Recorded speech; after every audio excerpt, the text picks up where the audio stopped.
A few months ago, Jerome Powell was reckoned to be too tough on banks to get President Donald Trump's nod for a key supervisory post at the Federal Reserve. Now he's said to be in line for the top job as Fed chairman, with the expectation that he'll make life easier for the financial industry. A White House announcement is set for Thursday at 3 p.m. in Washington.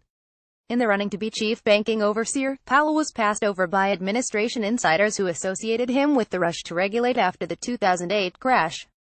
As a Fed governor since 2012, he did sign off on a lot of new rules, but only after privately raising some red flags first. The former private equity executive was at times a lone voice at Janet Yellen's Fed, warning that well-intentioned regulation could end up holding back the economy. That's a temperate version of Trump's charge that red tape is choking the flow of credit to business. The president, a former real estate developer, has also made it clear that he's fine with the cheap money that's characterized the Yellen era. Those preferences add up to a Fed chair who would stick with the program on monetary policy and loosen some restrictions on banks, an equation that's led Trump to Powell. Except for the fact that he's rich, Powell is unlike Trump in almost every way. He's a low-profile pragmatist, a team player who avoids making waves. In tapping him, Trump ignored pressure from his own party to put a disruptor like himself in charge of the Fed. Powell was chosen over rivals including Kevin Warsh and John Taylor, a favorite of Vice President Mike Pence, who are associated with calls for much higher interest rates and a fundamental shakeup at the world's most powerful central bank. By picking Powell, a known quantity, the president may be hoping that the economy and stock market can maintain the winning streaks they've enjoyed under Yellen. Her term expires on February 3. Crisis leadership. What's not known is how the 64-year-old Powell will react should disaster strike, in the form of a crisis or recession. While he had a taste of the former as a mid-level Treasury official more than a quarter-century ago, Powell has never held a leadership position during a financial emergency.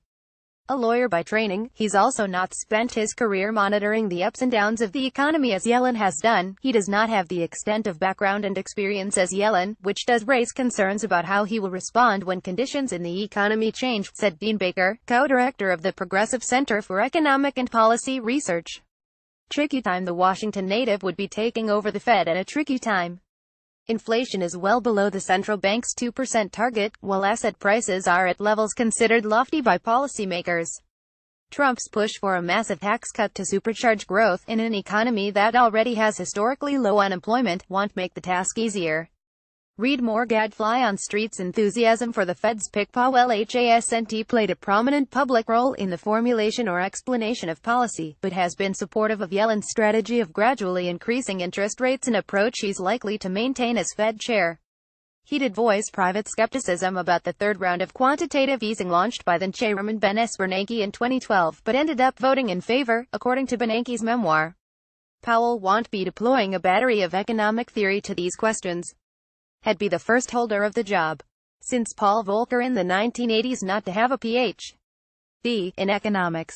Monetary science. Some see his lack of an economics degree as a hole in his resume. The chair should be an economist by training, said former Philadelphia Fed President Charles Plosser, himself a Ph.D. economist. The nuance of monetary policy and the science of monetary policy have become much more complex and subtle and difficult. Powell faced similar skepticism from staffers when he joined the Fed in 2012. He won them over by displaying a willingness to dig deep into complexities, an ex-Fed official said. He was known for showing up at meetings carrying a huge binder full of materials. Well, Powell has never dissented from a monetary policy decision. A former colleague disputed suggestions that he was a yes man. There has been a recent tradition of governors not dissenting, said ex-Dallas Fed President Richard Fisher. That doesn't mean he didn't add an important dimension to the discussion. A former Treasury Undersecretary, Powell spearheaded the Fed's response to the 2014 flash crash in U.S. government debt, and the overhaul of the flawed London interbank offered rate benchmark. Until recently, he presided over 4 of the Fed Board's 7 committees, handling such unglamorous duties as overseeing the financial payment system. He has taken on tasks that the other governors didn't want, said Fisher. He now really understands what makes the place tick. Business head Powell also oversaw the Fed's 12 regional banks, an experience that would serve him well as he works with their presidents to fashion a consensus on monetary policy. He brought a very good business head to all the nitty-gritty questions we had to deliberate over, former Atlanta Fed President Dennis Lockhart said. Read more gadfly on how Powell is Trump's kind of guy. Powell, who goes by Jay, spent much of his career outside government and finance, first at investment bank Dillon Read Co., and then at private equity firm Carlyle Group, where he set up an industrial unit and was seen as a prudent and picky investor. Jay was somebody who had experience in both business and in government, and also had a legal background, said Carlyle co-founder David Rubenstein. That's a rare combination. It helped make him a multimillionaire like many Trump nominees. Powell's 2016 financial disclosure form listed assets of as much as $55 million. Fantastic job. Powell's experience in official Washington dates back to President George H.W. Bush's Treasury Department, where he served alongside Randall Quarles, who beat Powell to get the nod for the Fed supervisory post in July. It was in those years that he saw a financial emergency firsthand. Salomon Brothers had tried to corner a Treasury debt auction using phony bids in 1991, and faced a potential bank run that summer. On vacation in Cape Cod, Powell spent a weekend conferring by phone with officials including Fed Chairman Alan Greenspan and Treasury Secretary Nicholas Brady. He then acted as a go-between with Salomon investor Warren Buffett. Powell did a fantastic job, Brady said. I relied on him heavily. Salomon survived the Monday market opening. Harvard University professor Robert Glauber, who worked with Powell at the Treasury, said he valued the investment banking know-how that his former colleague brought to the job. He's not a person with sharp elbows, added Glauber. People respected and trusted him, true believer.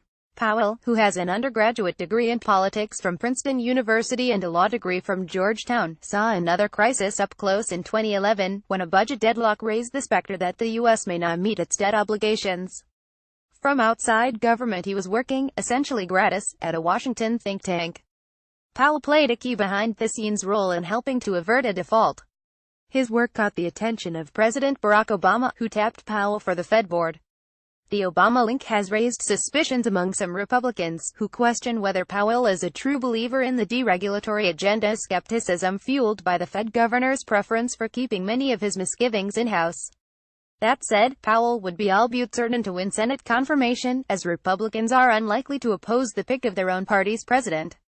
Married with 3 children, Powell has a reputation as a bit of an athlete. At Carlyle, he was known to spend lunch hours cycling, and he still regularly bikes the 8 miles to work at the Fed from his home in Chevy Chase, Maryland. He complains about a bad back, then beats the hell out of me on the golf course, Lockhart said. Powell also has an unusual ability to repeat people's sentences back to them backwards. It shows how well he listens, according to those who know him. He displays signs of a sense of humor, too.